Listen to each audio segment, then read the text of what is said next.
There's some questions we only ask when the room is quiet, when everyone else is going to sleep, when there's no one left to take care of, to impress, reassure, or protect.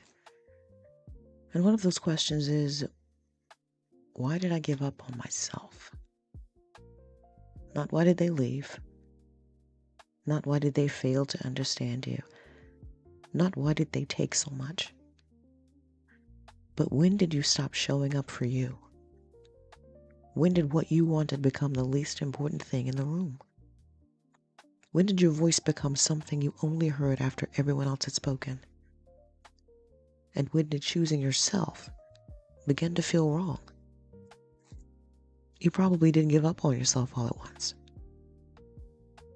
There may not have been one dramatic day when you decided, I no longer matter. It likely happened quietly, slowly. Every time you said yes, when something inside you was saying no. Every time you changed your answer because someone else didn't like it. Every time you swallowed your feelings just to keep the peace. Every time you told yourself, it's not that serious. I can handle it. They need me more. I'll deal with myself later. And later kept moving farther and farther away. You were still there. You still went to work.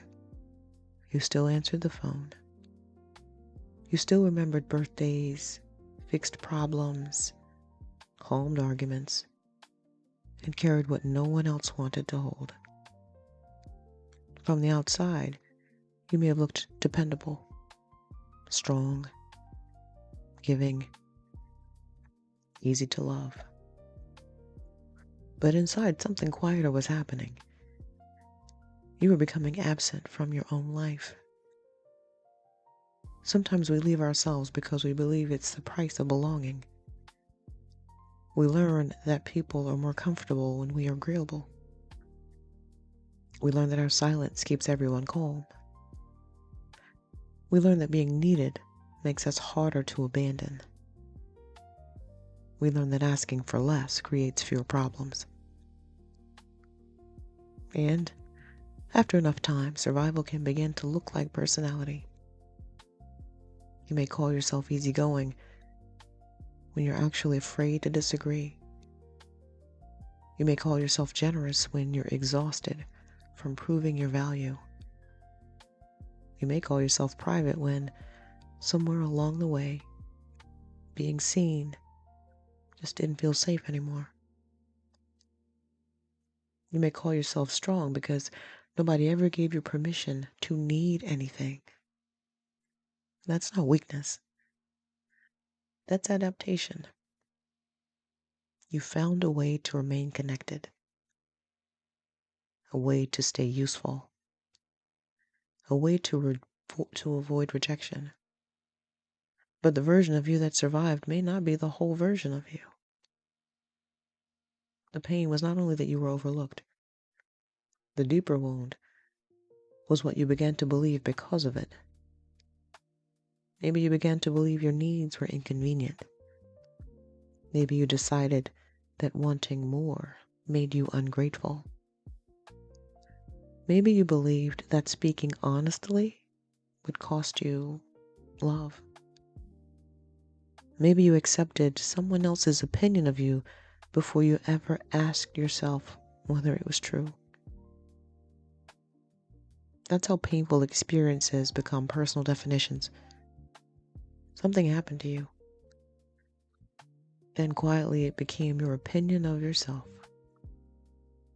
You were not chosen, so you decided you weren't worth choosing. You weren't heard, so you decided your voice didn't matter. You weren't protected, so you decided you shouldn't need protection. You were asked to shrink, and eventually you forgot you were shrinking. I know what it is to accept other people's opinions as though they were facts. I know what it is to make myself smaller because smaller felt safer. I know what it is to disappear before anyone could decide I didn't belong.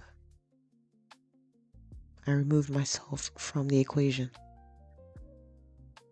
And I also know that coming back to yourself does not happen through one loud declaration.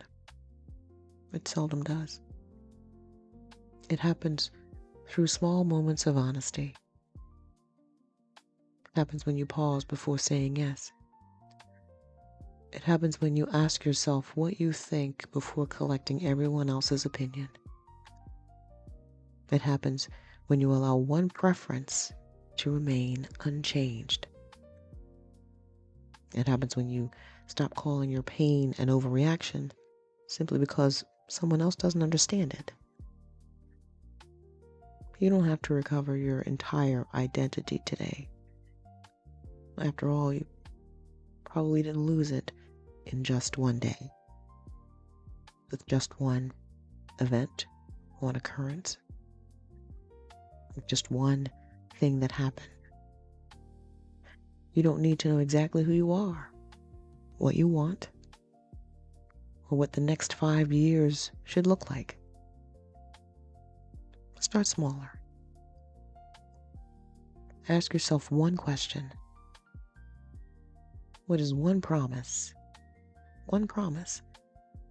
I can keep to myself today? Not a dramatic promise, something believable. Maybe you promised yourself you would rest. Or maybe you said you would write for 10 minutes. Maybe you need to eat before solving everyone else's emergency. I always say that poor planning on your part does not constitute an emergency on mine. Although I'm guilty of sometimes making everyone else's emergency more important than what I need. Maybe you need to say, I can't do that today. I just can't. Maybe you need to stop explaining a decision you already know is right for you. Maybe the promise is simply, I will not dismiss what I feel.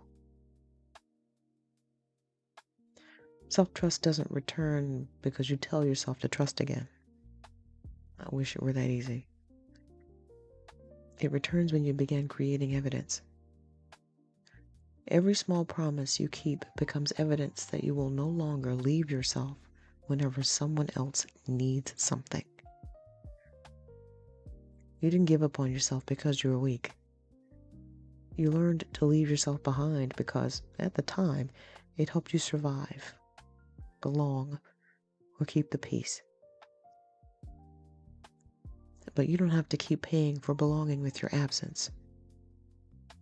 Today, let one thing you want matter. Let one feeling remain true, even if nobody agrees.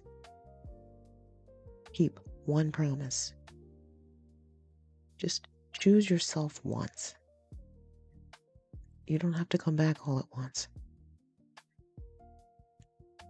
Just don't leave yourself again today. If you've spent so long showing up for everyone else that you no longer know where you went, begin with the Where Did You Go reflection sheet. It was created to help you notice where your needs, your voice, and your identity began disappearing. And when you're ready to continue, the Come Back to Yourself reset will guide you through the next gentle steps. Both are linked in the description. Remember that you were whole on arrival. You were complete when you got here. It's just that somewhere along the way, pieces of you have been picked away by unsolicited opinions that should never determine your worth. And the parts of you that learned to disappear are still waiting. be welcomed home.